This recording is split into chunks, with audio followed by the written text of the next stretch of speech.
When wishes come true. Subal Chandra's son was called Sushil Chandra, but people always aren't true to their names. Which is why perhaps Subal, whose name means the strong one, was actually quite weak, and Sushil, which means gentle and quiet, was just the opposite. The son Sushil drove the entire neighborhood mad with his antics, and this made his father itch to punish him. Unfortunately, the father suffered from rheumatism while the son could run like a deer, so most of the intended slaps missed their target. But on the rare occasions when his father managed to catch him, Sushil really had a bad time.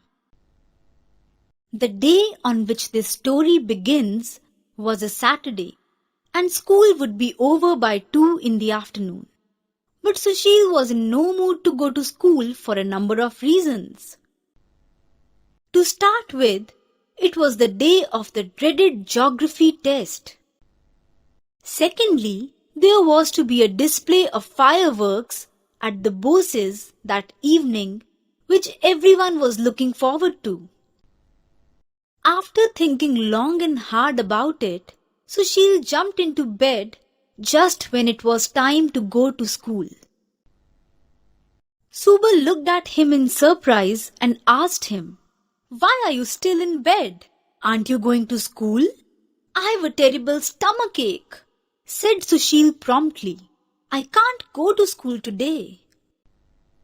Subal saw through the trick at once and said to himself, "Very well.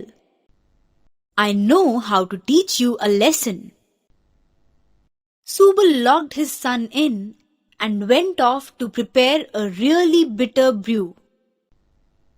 Sushil was in a quandary.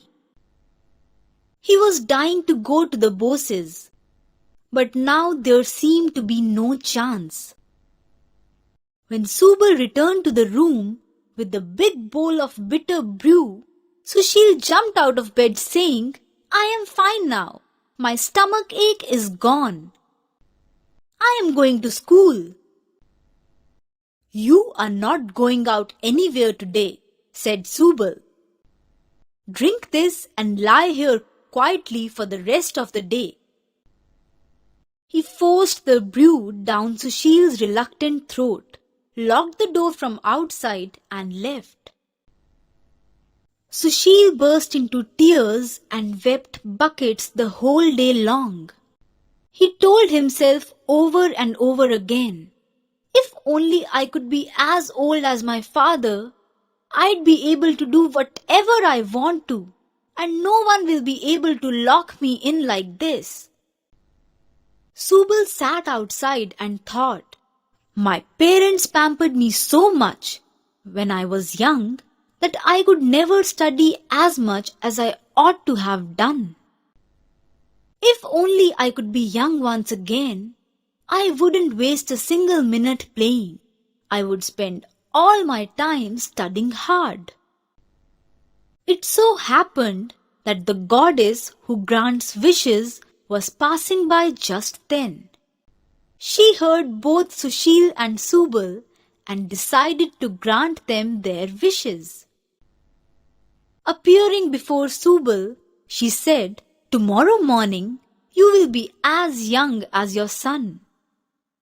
To Sushil she said, "From tomorrow you are going to be as old as your father." Both father and son was delighted.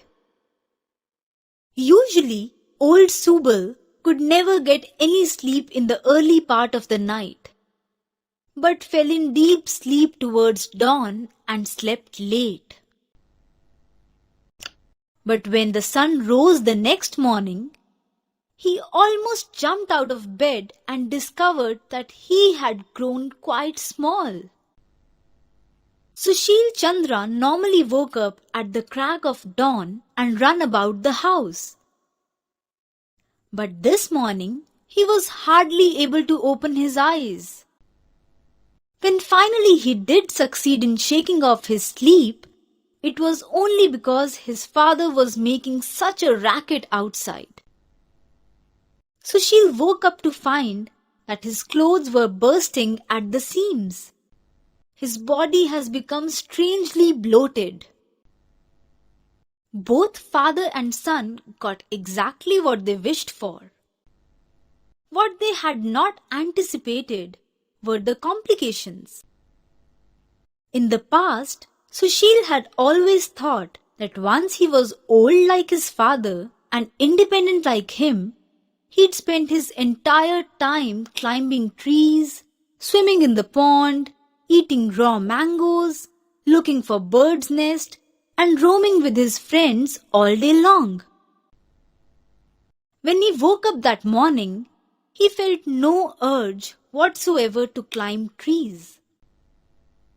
He looked at the pond covered with water hyacinths and felt quite certain that he'd run a temperature if he dared to take a dip in it.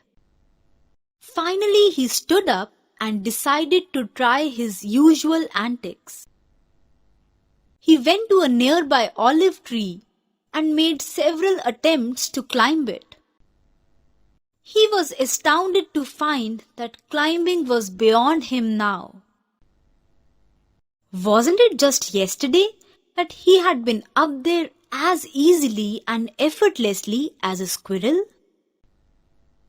After several attempts, he hung on to one of the lower branches, which gave way under his weight and broke into two. He lay flat on the ground.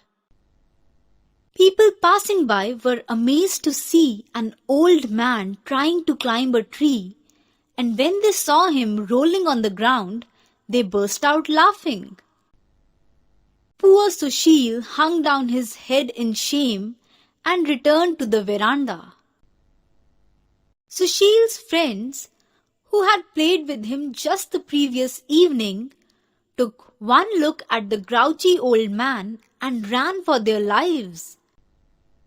They had no idea that it was Sushil himself. You'd remember, of course, that once upon a time Subal had told himself that if he ever got his lost childhood back, he'd lock himself up in his study and pore over his books all day long. He'd even give up listening to grandmother's stories and study in all earnestness. Now that he was young again, he hated the very thought of studying or going to school. Sushil was very angry with him and said, "Father, aren't you going to school today?" Subal looked down, scratched his head and said, "I can't. I've got a stomachache." "Stomachache, my foot," said Sushil angrily. "Don't try your tricks on me. I used to get similar stomachache to avoid going to school. Don't try to fool me. I know all about it." Sushil forced his young father to go to school. When Subal returned in the evening and longed to go out and play, it was time for old Sushil to wear his glasses and read the Ramayana aloud to himself. Subal's noisy presence disturbed him. So he made him sit in front of him and gave him sums to do. He selected such tough and complicated problems that it took his young father more than an hour to solve just one of them. Sushil was particularly careful about food. When his father Subal was an old man, he had a lot of digestive problems. The slightest overeating would bring on attack of acidity. Sushil remembered it very well and stopped his young father from eating his fill. Subal, on the contrary, was perpetually hungry these days and felt he'd even be able to digest a piece of stone. However, Sushil just would not allow him to eat normally, and Subal remained hungry. He started losing weight and grew thin. Sushil was afraid that he was really ill and made him swallow all kinds of pills and powders. Old Sushil also had his own problems. He soon realized that nothing of what used to be second nature suited him anymore. Earlier, he had been so fond of plays that whenever he heard of one being performed, he'd land up there. But when he tried to do the same now, he fell sick. Young Sushil had loved to take his daily dip in the pond. But the moment he tried it now, his rheumatism increased so alarmingly that he had to see a doctor for 6 months. He now bathed at home in warm water, and that too on alternate days, and refused to let Subal bathe in the pond as well. On some days, he would forget that now he was as old as his father and try his usual naughty tricks, such as throwing pebbles at old Aunt Anandi's picture and have the entire neighborhood jeering at him for his childish behavior. Subal too forget at times that he was no longer old. He would go and join the gathering of the old people and comment on their discussions. Needless to say, it would annoy them much. They'd box his ears, scold him for being precocious, and tell him to go away. Forgetting that he didn't look old any longer, he'd ask his tutor for a puff of tobacco. The tutor caned him soundly and made him stand on one leg as a punishment for impertinence. Sometimes he would go and smack Sushil as before. The elderly Sushil would flare up and say, "Is this kind of manners they are teaching you in school these days? How dare you?" People would rush in from all sides to defend Sushil and make Subal's life miserable with cutting remarks.